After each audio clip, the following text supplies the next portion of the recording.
Generic knowledge में आपका स्वागत है। जेनरिक नॉलेज की इस सीरीज में हम कुछ खास शब्दों को अपनी चर्चा का विषय बनाएंगे, जिससे आपकी वोकैबुलरी स्ट्रॉन्ग होगी और साथ में आपके अंदर अच्छे विचार भी निर्मित होंगे। तो आइए शुरू करते हैं।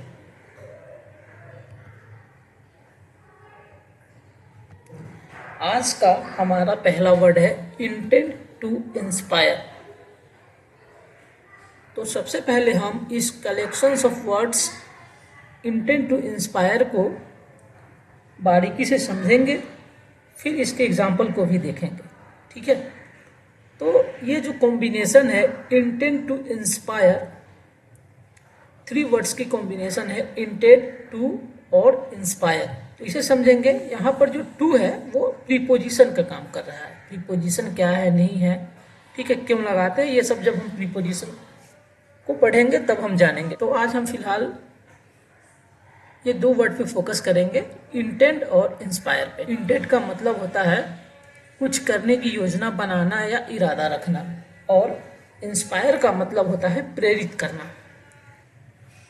चलिए अब इसके एग्जाम्पल को देखते हैं। एग्जाम्पल को देखने से पहले आप यहाँ पे थोड़ा नज़र डालिएगा। यहाँ पर एक बुक की फ़ोटो है, ठीक है, मैंने एक फ़ोटो ली है जो विवेकानंद जी की किताब की जो है फ़ोटो है। इस फोटो को मैंने इसलिए लिया है क्योंकि हमने जितनी भी एग्जाम्पल दी है, जितने भी वर्ड है और उनके एग्जाम्पल है, वो विवेकानंद जी की लाइफ और उनके थॉट से जुड़ी हुई है। तो चलिए एग्जाम्पल को देखते हैं। किसकी एग्जाम्पल? इंटेंट टू इंस्पायर का।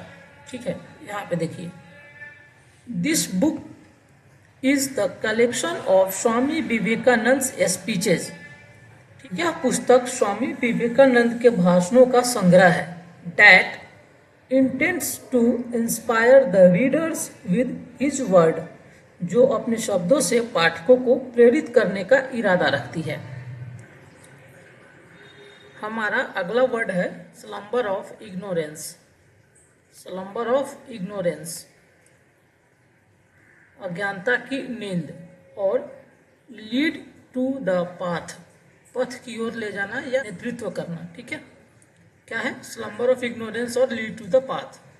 इन दोनों वर्ड को बारीकी से समझेंगे, फिर हम दोनों वर्ड को समझने के लिए इनका एक एग्जाम्पल को देखेंगे। ठीक है, तो स्लम्बर ऑफ इग्नोरेंस, जहाँ पे स्लम्बर का मतलब होता है आलसी या लापरवाह अवस्था में होना, और इग्नोरेंस का मतलब होता है ज्ञान का अभाव या अज्ञान, लैक ऑफ नॉलेज। और आप क्या बोल सकते हैं इसको? लैक ऑफ नॉलेज, लैक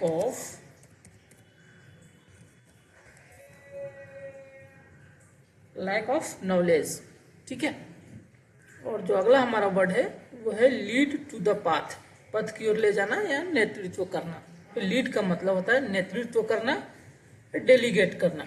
ठीक है, पाथ मतलब रास्ता, पथ और मार्ग। ये इसके एग्जाम्पल को देखते हैं। Swami Vivekananda book is his voice that calls us from slumber of ignorance and lead to the path of knowledge। Vivekananda की पुस्तक उनकी वाणी है जो हमें अज्ञान की नींद से बुलाती है और ज्ञान के मार्ग पर ले जाती है। स्वामी विवेकानंद के द्वारा जितनी भी लिखी हुई किताब है वो उनकी वाणी है, ठीक है, जो हमें मोटिवेट करती है टू डू समथिंग। और जो हमारा अगला वर्ड है वो है harmony and right tolerance. Harmony and right tolerance, सद्भाव और सहनशीलता। हार्मोनी का मतलब होता है सद्भाव और राइट टॉलरेंस का मतलब होता है सहनशीलता। इसके एग्जाम्पल को देखते हैं। अकॉर्डिंग टू स्वामी विवेकानंद के अनुसार the whole world can come from a family if we live with harmony and right tolerance. Swami Vivekananda के अनुसार अगर हम सद्भाव और सहनशीलता के साथ रहते हैं तो पूरी दुनिया एक परिवार हो सकती है। हमारा अगला वर्ड और अंतिम वर्ड है लीव एन इम्प्रेशन, छाप छोड़ना।